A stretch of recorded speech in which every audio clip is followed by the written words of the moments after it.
Yeah, I know what you're thinking. You can get a job in the Middle East simply by trying or by magic, through others, or by a fluke.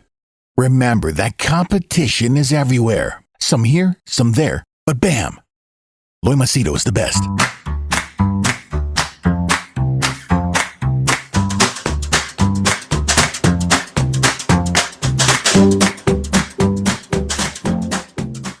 Okay, just a public service announcement for UAE job seekers.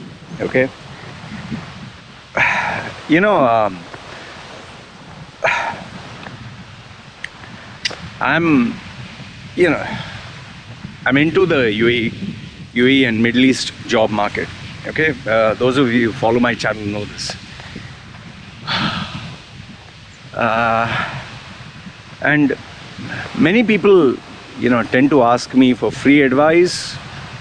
They want free advice, like basically, Loy, can you help me, or can you check this company? Is it legit, or is this covering letter legit? And so when it's something small, like just look at it and tell me, or give me your opinion, I don't charge for that. Okay, just look at a letter, no problem. Do you think this company is legit? No problem. Okay. And I don't tend to announce this, I don't tend to say it, because like 1 or 2 cases or here and there per day, and I mean, what am I going to tell you? But lately there has been an increase in the number of scams and fake jobs. And it has started again. I'll give you an example, and please be careful if you're getting job offers from UAE. Like I compiled a few of them. One is, like, I'll give you my own example. Now this is very strange. Wait, let me get this. Okay, this is really strange. Like, I never applied for Expo 2020, obviously, because I'm not planning to go to UAE. But someone had put my email address, and I started getting Expo 2020 emails about the volunteering program. And then later on, after this stopped, I started getting job offers for my application, or something in regards to these are the job offers. Now keep in mind, I've never applied for any job for Expo 2020, and I'm getting emails. And if that was not strange enough, I started to get messages from recruitment companies that there are jobs for me, but I have to send them my latest resume. Okay, and they got my profile from LinkedIn or whatever. And the funny thing is, the jobs were matching what I specialize in. So I was wondering, like, how did they come to know that I specialize in branding or marketing or sales? And why am I getting these emails related to branding, marketing and sales? Then it was quick common sense. On LinkedIn, my previous experience has been branding, marketing and sales. And so, okay, recruitment companies, then job offers related to what I'm doing in this Expo 2020. So I was well aware that these, see, when you're not asking and someone is offering, and that sounds like an automated email, it's obviously a scam.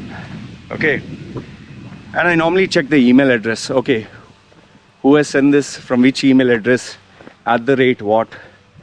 I check the company background, and if it is a typical, one of the tips I'll give you is, if it's a typical website with the images from the internet, flashy images, nothing looks real, and the address is mainly Business Bay or some office address, location, those are not real, man.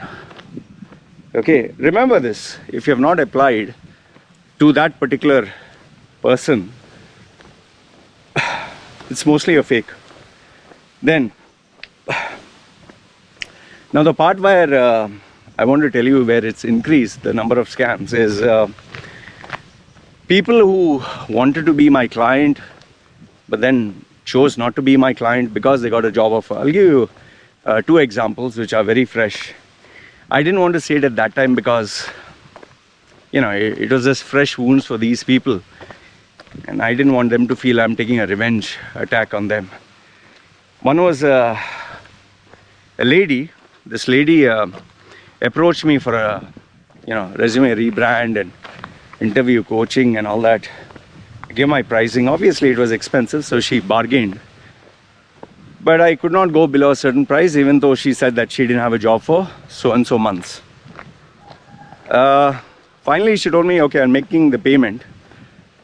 Okay, fine. And after stating that she's making the payment, there was no news. I generally don't follow up whether you make the payment or don't make the payment. You want my service, you'll take my service. So I had the records, the chat records, and so just to give me a reminder who this person is, I always do that. Later on, after some time, I think a couple of months later, she got in touch with me again. Loy, please help me, I'm in trouble. And so I said, who's this? And she reminded me what we spoke last. And what had happened was she wanted my service, obviously. And when she was about to make the payment, she got one of these emails that she has been selected for a job interview. They had a Skype interview session, and she qualified or something. Like, she was looking at a salary of 8,000 as a secretary. She got offered 12, which was much better. And she finished one round of Skype interview, Skype or Zoom, I can't get it. She said she finished an interview online. Okay, so she finished 3 rounds and she had qualified. And then they said that she had to make the payment for the processing and this and that, you know, the typical bullshit processing fee, and she paid all that. Seems it came up to 750 dirhams or something like that, $250, okay, approximate. And they said, please send your passport copy, everything, and we'll send you the offer letter. And the offer letter was sent, and I saw it. Yeah. For me, given my experience, I knew 100% it was fake. Okay. And then they said finally it's visa processing fees or something, because, you know, they don't know her, they want to know she's serious. And so finally, after thinking about it, she wired the money for the visa processing fee. It is 10,000 dirhams. They said you transfer 3,000 first, and the remaining they can deduct from her salary. She said that she was pretty skeptical about this, but she decided to go ahead because her parents said, yeah, go ahead, you know, it's for a future and all that.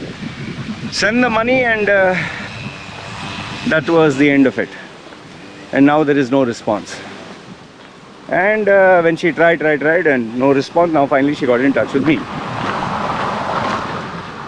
Now this is a classic scam, and you know that. See, it's not that, I'm not trying to say that if she had taken my service, she wouldn't have got scammers. Yes, scammers are always there. You need to be smart. Now she asked me to help her. How I can help her? What can I do? I mean, you got this email address and the WhatsApp number and all that. I just told her that you can only complain to the police, you can't do anything else. And she was in tears and, Loy, I'm in trouble, what can I do? The second example that I want to give you is, this is even worse. This guy from India, I think is from Mumbai, wanted my service and this and that, and no, sorry, he was a Goan in Mumbai, and you know, he wanted my service, and he was talking too much about Jesus and, you know, God, and preaching to me. So I told him up front, see, listen, stop telling me God, Jesus, I'll get to the point. You want my service? That's it. Because I'm not going to listen to, you know, Jesus said and this and that. Get to the fucking point. You want a job, you want my service, let's get it on, you know. And then he wanted to pay the money, and that was another story in itself. Calling me every time, oh, I'm going to give the money. Or then, my wife is going to give the money. Okay, sorry for the delay. I'm not interested in all that drama. Finally, this guy, he got in touch with, I don't know, one relative of his, something like that.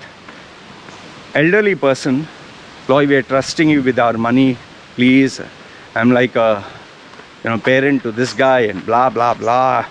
Again drama, God will bless you. And they, because this person's age, said, I'll give you 50%, please start the work. I was like in one of these moods. I said, okay, fine, transfer 50%, we'll start the work. So transferred the 50%. I started the work. I did the resume. Just a few touch-ups were left. And the payment balance is pending. It had taken around 2 weeks or so. He was supposed to give me the 50% after a week. But 2 weeks went, I still kept quiet because I spoke to someone elder. Now when the second payment came, I told this guy, when are you going to make? He said, I want to talk to you. Talk to me? Okay, fine. Came on the video, and he was like, I said, when the hell are you going to make the payment, man? I've been waiting. He's saying, listen, talk to me properly, all right? I was like, huh? From being a guy who was so polite and nice, talk to me properly. I said, what happened to you? Are you drunk or something? So he was, from a guy who was like timid and sweet and nice, and all of a sudden, listen, I'm not going to take your nonsense, okay? You better respect me, better respect my religion, or I'm not going to take your nonsense and this and that. I was like, whoa, listen. Tell me what the fuck happened. Relax, talk to the point. You want my service. You paid me 50%. You owe me. Okay, so let's get this clear. I don't need to listen to your crap. Get to the point. What is it? He's saying, what? You disrespected me, disrespected my religion. Say, I'm not going to take your nonsense anymore. Who you think you are? You do not know my church community. Told me you're evil, you're this, you're that, and all that bullshit. Basically, he didn't want to pay the money. And on top of that, I finished his work, okay? It was only 10% remaining. He was telling me, I don't want your CV. Give my money back, or I'll file a police case against you and this and that. And see, there's a reason why I'm giving you the backstory, okay? I was like, listen, don't play around with me. I don't need this shit. I said, your CV of all your details are there. I can start sending mails to people and tell them, this piece of shit, keep away from him, and send it to my groups. I'm not that kind of guy, so be careful. Don't fuck around. And he said, you think you're threatening me, blah blah blah. Got angry. I will show you. And disconnected. Okay. For me, it doesn't matter. I take personal responsibility. Fine. This guy, he got a job offer. Now listen carefully. He got a job offer in UAE, and they even sent him the visa, and he flew down to Dubai. As soon as he landed in Dubai, now mind you, until this, I had saved his number as a client, because every time he gets in touch, I like to complete the work. So I had saved his name as a client, whatever, on my phone. No sooner he landed in Dubai, he called me. Before he used to send me a WhatsApp message. Called me, I picked up the phone. And there he starts abusing me. You mother this, you father this, you... I was like looking at the phone. I was like, what? He's saying, I landed in Dubai, I got a job, got more salary than you. You said my CV is shit. You said I'll not get a job. Yeah, fuck you and this and that. And bastard, I'm going to start my life. Jesus is power and blah, blah, blah, blah, blah. I was in a different kind of a mood. I let him blabber whatever he wants. after all that was finished, I said, happy, finish? He said, no, I will still go on. I said, do you even know why I'm listening to you? I asked him, do you even know why I'm allowing you to talk and abuse me so much? He said, no. He's saying, because you're sick-minded. I said, no, that's not it. Then he said, yeah, tell me. I told him, you have called me from an international number. You will be losing money, not me. For me, you're only giving me words, but from your side, you're losing money. And for me, that is more fun because that's your hard-earned money. He got angry, disconnected the phone. I think he must have spoken for, 8 minutes or 9 minutes. So you can multiply 9 minutes into an international call, overseas, from an overseas phone, you know. Anyway, it must have not been much money, but it was enough for him to get paid. All this was over. Now, why I give you the backstory? This guy worked for the company, whatever. Now he gets in touch with me. You know, for a guy to get in touch with me after abusing me means he has really gone through some shit. And why did he get in touch with me? The company he worked for, I don't want to mention the company name or the position, they didn't pay him the salary. They were supposed to pay him, they didn't pay him the salary. And apparently it went for 3 to 4 months. They paid him little, like, 500 dirhams, and next month they said, oh, we're having tight 200, 300. And he was actually living on borrowed money. And now after 4 months, he's become desperate. Now he doesn't have the money, and they have his passport. And they said, yeah, if you're going to, you want to cancel and all that, pay us all the money back, or we'll file a case on you and some shit like that. I don't know what is the agreement between them. You have to reimburse all the money that we spend on you. And now he's in trouble because these people have local connections and this and that. Now, why am I giving you both these stories? This is not to scare you, but this is to tell you there is a possibility that when something is too good to be true, this can happen. Now, in his case, just to bring the story to a close, in his case, I could have told him, yeah, fuck you, and bastard, you deserve it, and this and that, and I could have told him all this. However, what did I do? Now, I'm not a good Samaritan. I'm not going to give him for free. Okay?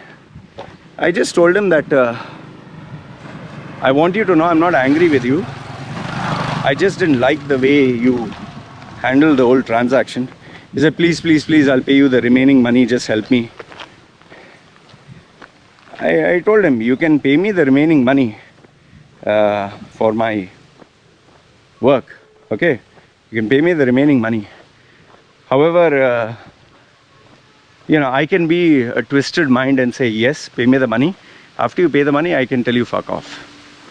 But the problem, I don't want to do that, is because you're in dire straits now. And when you're in dire straits, every penny is, money for food to eat. And I don't want to be responsible for a guy's mental breakdown. I told him, I don't need your 50% now. The deal was done. However, I want you to know that I don't want to deal with you anymore. And I will not guide you, I will not advise you, I will not tell you anything. That is my punishment for you. That one is, I will not accept the money out of a good heart, because if I take your money, I know I can't solve your problem easily. And I'm not going to go out of the way, especially for a person who has a two-faced character. I can take the revenge. But second part is, even though I can help you, I will not. Because I want it to be a reminder that you're not a man of integrity. So he was actually crying. Actually crying. But for me, those tears are not tears of sincerity. It's just tears of self-pity. So I said, take care. I'm not abusing you, nothing. I wish you all the best. Now, why am I sharing both these stories? To tell you that, look, if you are applying for a job and your salary range is, say, for example, 3,000, and all of a sudden you get 5,000 or 6,000, or you get multiple job offers, or you get, oh, your CV has been approved, apply this, or you get an unsolicited email, or you get email stating, oh, there are plenty of jobs, apply here now, and this person has a Gmail account or something, or even a recruitment company. They are just taking you for a ride. They are playing with your hopes and dreams and desperations, and they know for a fact the people who apply through them are desperate for jobs. Please, whether it's a Dubai Expo, now this is the trending topic anyway, Dubai Expo, or I told you before, the jobs have increased in UAE. Please, even Qatar and Saudi, jobs are increased. But if someone offers you something that's like so easy or too good to be true, it's like, you're an ugly looking guy and a very beautiful girl comes and says, I love you, you're my dream. Don't fucking fall for it, man. Come on. Are you so stupid? Like, I get so many of these, you can see in Pattaya during the before pre-COVID days, these guys used to come as tourists, old men, 50-year-old, 60-year-old, fat with big bellies. They will go to these go-go bars. Go-go bars is these girls dance with semi-naked, and some petite girl will come, small, short, sit next to a big fat guy, rub his belly, and she'll let him touch her stomach and legs and all that. And the guy's like, wow, this girl really likes me. I mean, come on, man, you're fat and ugly and old enough to be her grandfather. You're fat enough to be a fucking buffalo. And you think she gets wet dreams thinking of you? Nobody in your own country likes you. You come to this foreign country and you think this girl is love at first sight. Yeah, this is the same problem with people. Anyway, this is increasing. I just want to tell you, be careful. And see, when it's too late now, even if you come to me and beg me and plead with me, I mean, what am I supposed to do, man? Seriously, I'm asking, what am I supposed to do? Make a magic wand in 1 week or 3 days, solve all your problems for something that you have taken months to do and dig yourself in a big grave? So anyway, I wanted to share this with you. It's just a warning. Please be careful. Don't fall for these scams because now they're increasing. Alright? Keep me updated and posted if there are any such emails or scams that you're receiving. And forward these emails to me so that I can update others. Alright, you guys take care. This is me signing off.